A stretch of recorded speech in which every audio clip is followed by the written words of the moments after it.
Thanks very much, colleagues, and thanks to the colleagues in the virtual platform. And as I was listening, I came here to actually listen, but then I was coerced into speaking. But as I'm listening, you've actually triggered some memories of what we did in South Africa.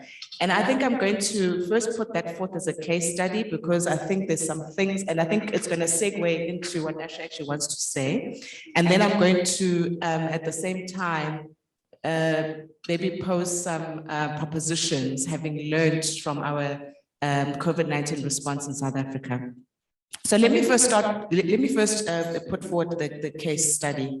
In South Africa, to respond to COVID-19, first thing that happened was that the president mobilized 500 billion rand of reserves into the active fiscus.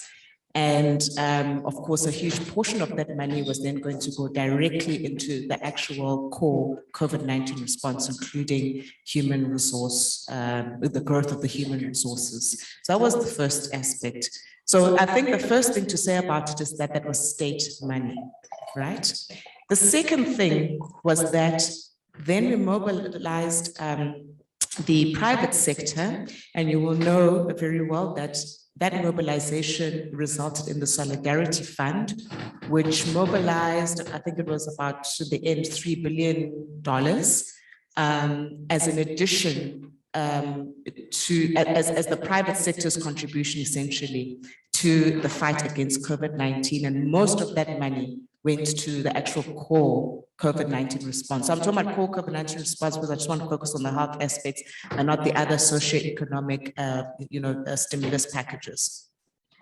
Now, in terms of human resource development, we then, first of all, identified all the community health workers that we could.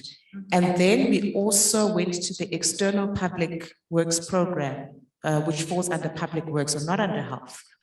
And we recruited tens of thousands of external public health workers from that program and trained them to become community health workers. And in the end, we had 60,000 community health workers. We then deployed those community health workers in mobile vehicles to go into the communities. And this was particularly helpful because at the same time, that's when we had our hard lockdown. And then those community health workers were deployed across the country to all our 52 districts, and they did 20 million community screening and testings in all of the most vulnerable areas, which was excellent coverage. And in fact, I think this model was actually very commonly cited worldwide, as a good way of deploying primary health services, in response to a health emergency. And we did very, very well. And it allowed us to really pick up the first cases very early, and to survey very well. And we managed that first wave of the pandemic, I think, very, very, very well. What needed to happen for those community health workers to get out there? We needed to get vehicles, right? We needed to get them devices. So everybody talks about technology. What does it mean? It means that you need either a pad, a tablet, or a phone. We needed to develop very quickly an application that was going to interoperate with our labs and other existing digital systems, so that you will know all about that, so that there was good central reporting and we were able to actually survey in real time. We needed petrol to get them there. So how did that all happen? We had Highway and Mara phones, which unfortunately collapsed. They donated, I think altogether, they ended up donating about 30,000 devices. And these devices were given to the community health workers and off they went. Engine came on board with the petrol. And then, of course, part of that 500 billion, we bought a whole lot of PPEs, right? Then next, we needed more nurses, right? So the first thing we did was we looked at the nurses that were still training or that were close to kind of qualifying, and we got them across the line as quickly as possible. We employed every single nurse that we could find. And I think eventually in the end, we ended up adding 16,000 nurses to the workforce that was going to respond to COVID. How did that happen? We had to go to the Minister of Labour and the Minister of Finance, get the money from the Minister of Finance and Minister of Labour to expedite the employments and give everybody 6-month contracts. And this also had to happen with the 60,000 community healthcare workers that were recruited. Now, what is there to be learned about all of this? First of all, we all know that as we talk about universal health coverage, it cannot happen without the state, right? But in Africa, we tend to deploy these wonderful catalytic programs. And then when the catalytic programs come to an end, then the states must pick up, and they can't. And hence the programs come to an end, and then we find that we're going 10 steps backwards again. So ultimately, one always, when supporting states with health workforce development, we must also support the states to be able to sustain this health workforce over the long term. So that's the first aspect. The second aspect is that after 6 months of us employing and paying these health workers who are obviously, I would say they were 90% women, that were recruited into the response, to the COVID-19 response. The next thing we found ourselves having protests. I remember this very well. Everywhere we went with the Minister of Health, there was a protest.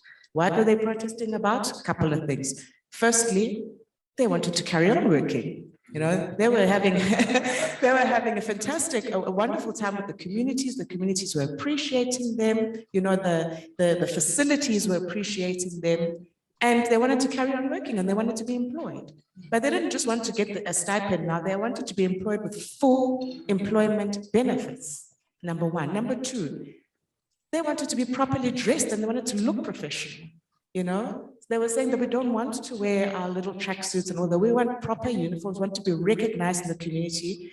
Because first we want to be protected. If you're recognized as a community health worker, you're protected, by the community. Secondly, people then know who you are and they know where to find you and they know how to seek, etc., etc. So they just needed clothes, proper clothes to make them look professional, Thirdly, they wanted to keep these devices and they wanted to keep these apps.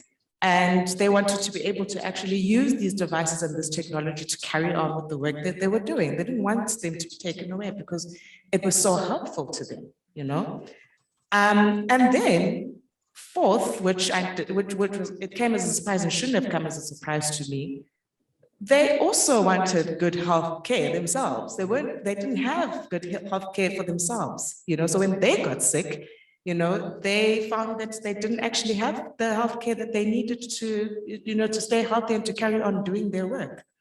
So all of that needed to be financed. And then that's when we got stuck. We only had a stimulus package, which drained our reserves. Now we are stuck. The Minister of Labour is saying that it's going to be difficult to actually properly employ them with full benefits and all of that.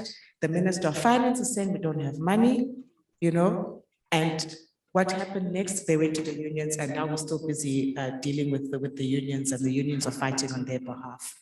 So all of these things I'm pointing out, as we're thinking about deploying female health workers into primary health care, that they have got, we have to have the foresight to consider all of these aspects down the line and understand that our partnerships must ultimately pursue the kind of financing models that we know work for universal health coverage.